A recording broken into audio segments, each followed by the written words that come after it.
Disclaimer: the conviction in the Bible's authority, and the key tenets of Christianity, serve as the foundation for these views, opinions, and material, which are expressed from a globally recognized and accepted core Christian perspective. Any allusions to other faiths, spiritual traditions, or belief systems, are meant to politely address and, when required, correct viewpoints or teachings that are thought to be in conflict with, and incorrect with biblical truth, rather than to insult or disparage. The goal is to defend the authentic gospel of Jesus Christ, the correct teaching of the Holy Bible, its proper interpretation and application, and to provide clarity to matters of faith, not to offend religion, people, beliefs, or cultures. All viewers are urged to approach this content with an open, impartial mind and way of thinking, with discernment and humility, and to seek the truth, while showing love and respect for others. It is highly recommended that everyone read their own Bible, study it, and search for the truth on their own, with the assistance of the internet,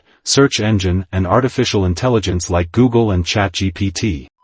Nais kong itanong sa inyo, kung sino ba ang inaakala ninyong tinutukoy na ibong mandaragit sa Isaiah 46, talata 11. Marami ang sadyang naguguluhan kung sino ba talaga ang taong tinutukoy dito.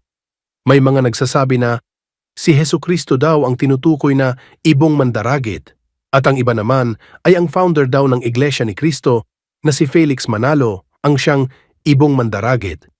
Sino ba talaga sa kanilang dalawa ang ibong mandaragit, si Jesus ba o si Felix Manalo? O wala sa kanilang dalawa ang totoong ibong mandaragit na tinutukoy sa Isaiah 46, talata 11? Upang malaman natin kung sino talaga ang ibong mandaragit na tinutukoy sa Isaiah Kapitulo 46, ay hihingin natin ang tulong ng moderno at makabagong teknolohiya na available sa atin ngayon. Ito ay ang paggamit ng mga search engines at artificial intelligence. Pero bago natin gamitin ang mga ito, ay hayaan ninyo muna akong ipakilala sa inyo kung ano ba ang mga ito. Ano ba ang tinatawag na search engine? Ang search engine ay isang pinagsama-samang hanay ng mga programs sa cyberspace na naghahanap, nagsasaliksik, at tumutukoy sa mga item sa isa o ilang mga database na tumutugma o naaangkop sa tinutukoy na pamantayan. Ang mga search engine ay ginagamit upang ma-access o matuntun ang mga available na impormasyon at kaalaman sa World Wide Web. Ano naman ang tinatawag na artificial intelligence or AI? Ang artificial intelligence ay ang makabago at isang futuristic modern technology na nagbibigay daan sa mga machines na magsagawa ng mga gawain na karaniwang nangangailangan ng katalinuhan o kaalaman ng mga tao, gaya ng pag-aaral, paglutas ng problema at paggawa ng solusyon o desisyon. Sa esensya, nilalayon ng AI na lumikha ng mga sistema na maaaring mga tuwiran, matuto at kumilos, katulad ng mga tao, kahit na sa mga gawaing nangangailangan ng mga kakayahan sa pag-iisip.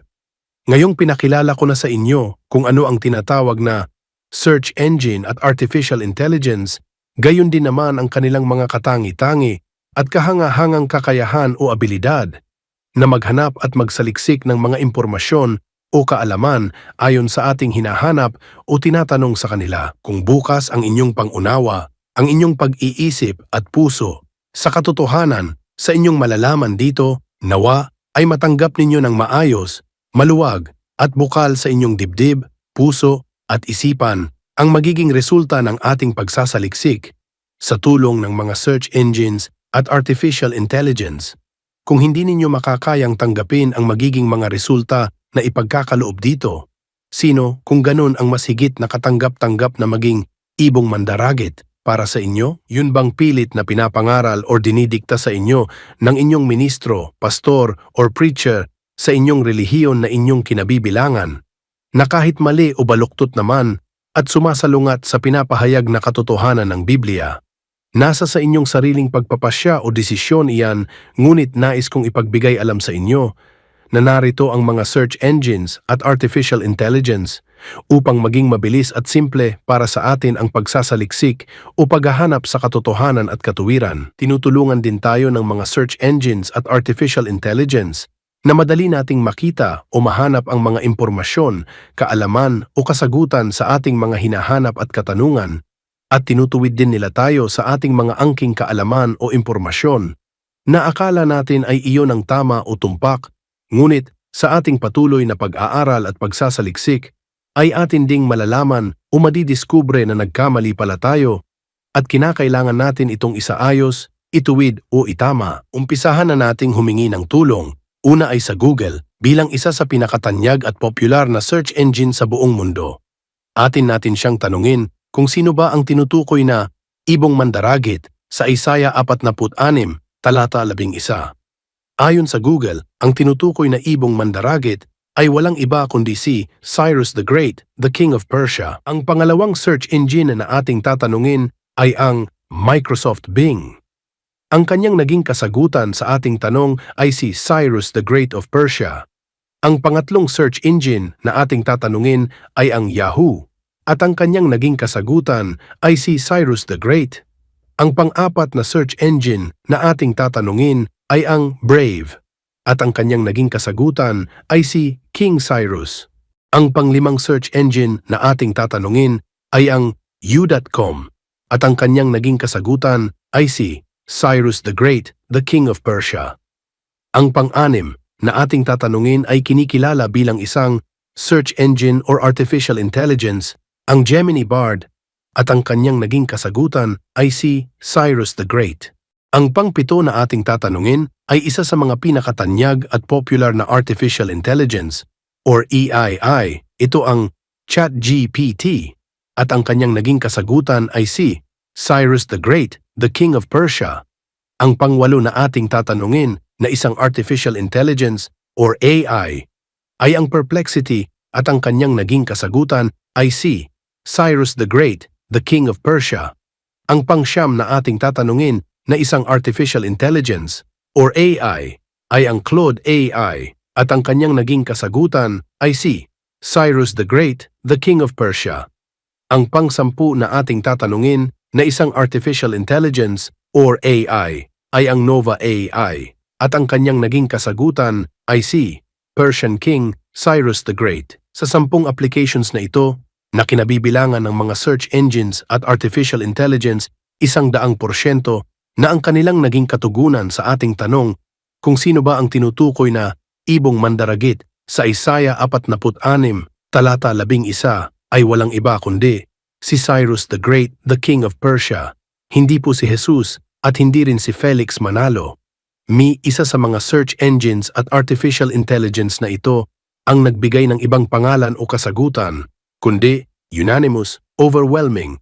Ang kanilang pagtugon na si King Cyrus, the King of Persia, ang siyang ibong mandaragit na tinutukoy sa Isaiah 46, talata 11. Ngayong nalaman na ninyo ang katotohanan ito, ipagpipilitan pa rin ba ninyo na si Jesus o si Felix Manalo pa rin ang ibong mandaragit sa Isaiah 46, talata 11? Kung hindi si Felix Manalo ang ibong mandaragit, kung ganun, nagpapatunay lamang na mali o hindi tama ang pinapangaral sa relihiyong Iglesia ni Cristo na tinatag ni Felix Manalo? Napag-isip-isip ninyo po ba ito?